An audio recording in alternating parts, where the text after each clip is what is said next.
সহবাসের পরে গোসল না করে স্বামী স্ত্রী ঘুমাতে পারবে কিনা এবং স্বামী স্ত্রী একসাথে উলঙ্গ হয়ে ঘুমাতে পারবে কিনা, এই দুইটা প্রশ্ন খুবই গুরুত্বপূর্ণ প্রশ্ন। হয়তোবা প্রশ্নের ধরন একটু ভিন্ন, তবে লজ্জা নয়, আমাদেরকে জানতে হবে।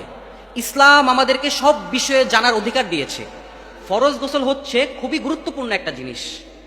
আল্লাহ তাআলা বলেন যে মুমিন সর্বদা সর্ব অবস্থায় পবিত্র থাকবে। আপনি আপনার স্ত্রীর সহবাস করতেছেন, সহবাস করার পরে আপনি গোসল করে ফেলবেন, নিজেকে পবিত্র করে ফেলবেন এবং আপনি আপনার স্ত্রীকেও বলবেন যে তুমি নিজেও পবিত্র হয়ে যাও। কেননা আপনি নিজে জানেন না যে কখন আপনার মৃত্যু হতে পারে, কখন আজরাইল আপনাকে পাকড়াও করতে পারে। আজরাইল আপনার জান কবজ করতে আসছে, আসার পরে দেখতেছে আপনি নাপাক ছিলেন, আপনার মৃত্যুটা নাপাক অবস্থায় হবে। এজন্য প্রিয় ভাই, ফরজ গোসল করার পর সাথে সাথে গোসল করে ফেলবেন। এখানে আরেকটা প্রশ্ন হচ্ছে, অনেকে আমাদেরকে বলে যে হুজুর যতবার সহবাস করব ততবারই কি গোসল করতে হবে? হ্যাঁ ভাই, আপনি আপনার স্ত্রীর সহবাস যতবার করবেন ততবারই আপনাকে ফরজ গোসল করতে হবে, কোনো অবস্থাতেই আপনি নাপাক থাকতে পারবেন না। দ্বিতীয় প্রশ্ন হচ্ছে, স্বামী স্ত্রী একসাথে উলঙ্গ হয়ে ঘুমাতে পারবে কিনা? অবশ্যই স্বামী স্ত্রী একসাথে উলঙ্গ হয়ে ঘুমাতে পারবে।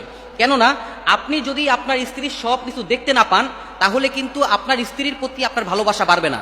এমনিতেই সমাজের মধ্যে পরকীয়া, জেনা বেড়ে যাচ্ছে। এরপর যখন আপনার স্ত্রী আপনাকে মানসিক শান্তি, শারীরিক শান্তি দিবে না, তখন তো আপনি বাহিরে চোখ দিবেন, বাহিরে জেনা করবেন, বাহিরে ব্যভিচার করবেন। এজন্য আপনি আপনার স্ত্রীর সমস্ত কিছু ভোগ করতে পারবেন, সমস্ত কিছু দেখতে পারবেন। এইগুলো কাজ করার ইসলাম আপনাকে অনুমতি দিছে। আপনার স্ত্রী আপনার জন্য, আপনি স্বামী, আপনি আপনার স্ত্রীর জন্য। আল্লাহ তাআলা স্বামী স্ত্রীর দাম্পত্য জীবনে সুখ দান করুক, সকলেই বলি আমিন।